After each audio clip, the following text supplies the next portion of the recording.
मैंने सर एक चीज़ नोटिस करी है पिछले ऑलमोस्ट 1.5-2 सालों में हाँ। कि साउथ की जो मूवीज़ हैं उसमें ना बहुत ज़्यादा स्टोरी पे, डायरेक्शन पे, आपके उस पे इन्वेस्टमेंट होता है कि किस तरीके से चीज़ दिखानी है।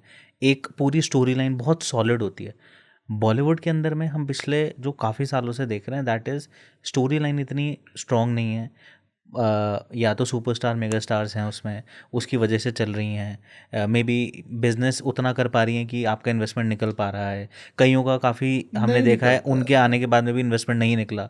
और उसी के अगेंस्ट में जो छोटी मूवीज़, कम बजटेड, कोई मेगा स्टार सुपरस्टार नहीं है, छोटे स्टार्स के साथ में जब मूवीज़ लॉन्च करते हैं, मूवीज़ आती हैं, वो बहुत अमेजिंग काम कर रही हैं। नहीं, पर एक और बात मैं यहाँ आपको बता दूँ। देखिए, हम साउथ की बात करते हैं ना, हमें साउथ की कितनी फिल्म मालूम है, कांतारा, KGF, पुष्पा पुष्पा, बिल्कुल। लेकिन for every film that you know जो है 40 फिल्में वहाँ भी फ्लॉप हो रही है। हो रही हाँ होंगी हाँ, वहाँ बिल्कुल। भी फ्लॉप। मलयालम से अभी साउथ का सिनेमा हड़ताल पे, south by south I mean that Telugu cinema हड़ताल पे था पे पैरिटी को लेके। अभी Malayalam cinema was very good, limited budget में बनती थी, सॉलिड स्टोरीज। अब मलयालम इंडस्ट्री तकलीफ में, क्योंकि कुछ NRI प्रोड्यूसर्स आए, रेट बढ़ गए, अब स्टार्स अनसंड मांगने लगे, प्रॉब्लम हो रहा है। स- केरला में या साउथ में एक और रूल क्या है कि टिकट रेट्स आर फिक्स्ड। अच्छा। हाँ, वहाँ एक सर्टन अमाउंट होता है। दूसरा, प्रोड्यूसर्स के साथ भी जो P&A एक्सपेंसेस होते हैं वो फिक्स्ड होते हैं। ओके। यहाँ ऐसा कुछ है नहीं। या आज मुझे एक फिल्म देखनी थी F1, उसका 800-900 रुपया टिकट थी। सो दो rates are fixed, so that makes a big difference. South में क्या कल्चर है सिनेमा का, मुझे याद है जब मैं मेरा पोस्टिंग वाइजाग में हुआ था, विशाखापट्टनम में, मेरे 2-3 दोस्त थे वहाँ के। साउथ में अगर घर का इनकम 1,000 रुपया है तो हम जब बजटिंग करते हैं कि भाई 300 का राशन, 200 की फीस, 100 रुपये का सिनेमा, वो बजट में आता है। अच्छा। Cinema was part of your culture Andhra Pradesh में, तमिलनाडु में, तो it is part of your, it's not a entertainment for them, it's. और तब सिनेमा भी ऐसा बनता था, सोशली रेलिवेंट सिनेमा, ये NT रामाराव, MG रामाराव, ये वो। ऑफकोर्स कमर्शियल एंटरटेनमेंट होता था। पब्लिक क्या है ना, एंड एंटरटेनमेंट के क्या है ना, वेरिड रीजंस है, सबके लिए अपना एंटरटेनमेंट अलग अलग होता है।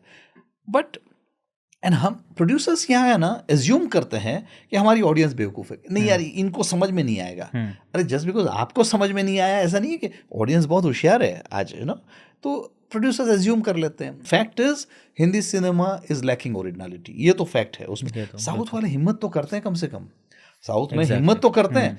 अगर आप हिम्मत करोगे तो वैसे ही देखो 90% फिल्में दे डोंट मेक मनी। आप हिम्मत करोगे ओरिजिनल करने की तो हो सकता है कि 40% काम कर जाए।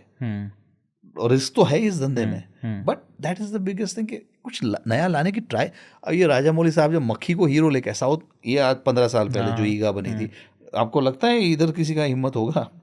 पॉसिबल ही नहीं है, सोच ही नहीं सकते, सोच ही नहीं है। तो ये अब हिम्मत, somebody has to back that also ना। 100%। इवन फॉर दैट लगान की बात करूँ अगर, कि लगान का स्टोरी, अगर मेरे पास कोई आता, अगर मेरे पास पैसा है फॉर एग्जांपल, और कोई बोलता है कि देखो सर एक स्टोरी लेके आया हूँ, अंग्रेजों की छावनी है, गाँव वाले, कभी क्रिकेट खेला नहीं है, क्रिकेट खेलना है, खेलते भी है जीतते भी है, तो मैं बोलूँगा भाग इधर से। ये आमिर खान को कन्विक्शन था, after he saw the screen play, not the story. And that is again, story तो दुनिया में 5 ही है। हाउ यू, पुष्पा की कहानी तो बहुत 50 साल से यही है ना, मतलब वो गरीब है, वो बन गया। Screen play, yes. That is the craft of story, how it appears on the screen. कोई पुरानी चीज़ें नए तरीके से दिखाओ, कोई नई चीज़ें पुराने तरीके से दिखाओ, ये गोल्डन रूल है। तो screenplay writing specialist craft है। सलीम जावेद साहब, they were very good at writing the screenplay. कहानी तो उनकी वही थी, माँ बाप भाई भाई, screenplay, and of course the dialogues are part of the screenplay. That is a very important thing.